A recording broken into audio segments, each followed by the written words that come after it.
right, so part 2 of what does a distance Reiki session consist of, because it's hard to put it all in 3 minutes.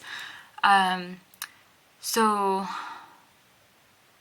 I tend to ask my clients what they are working through, and then that way when I do connect with them long distance, if I do feel any imbalances in the body, I have an idea of what affirmations to use, or like I'm a big believer in mind-body connection work, so I am of the belief system that all of our physical aches and pains 9 times out of 10 have an emotional root to them.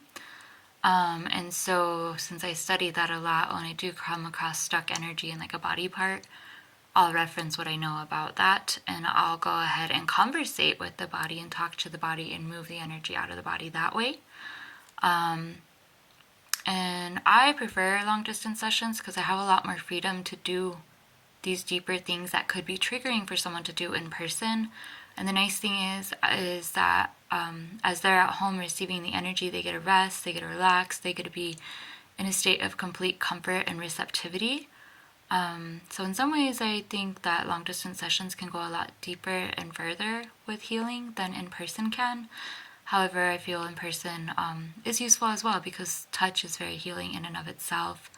And having like smells and sounds can be very healing too. So I think there's a time and a place for all of them. I do use oils and smells and stuff in my distance sessions because since I'm surrogating as the body of the client, I can go ahead and use those things and the body will be receiving them, which people ask how that happens. And in the world of energy does not know anything about like time and space. Like everything just is, and there's no such thing as distance. So when you're sending Reiki, it's literally like the person's like with you. And so that's how it works. And then in Reiki, there's also like the distance symbol, but you can send energy healing with or without the distance symbol. It's all about intention. I've done space clearings with sound bowls and not used Reiki or the distance symbol. It's just intention. And I know it worked because the universe greeted me with like tons of wildflowers at the space that I cleared in the spring season, which all the years I'd gone there, there'd never been wildflowers. So, I mean, it's all intention, belief, and openness as a practitioner, but also as a client.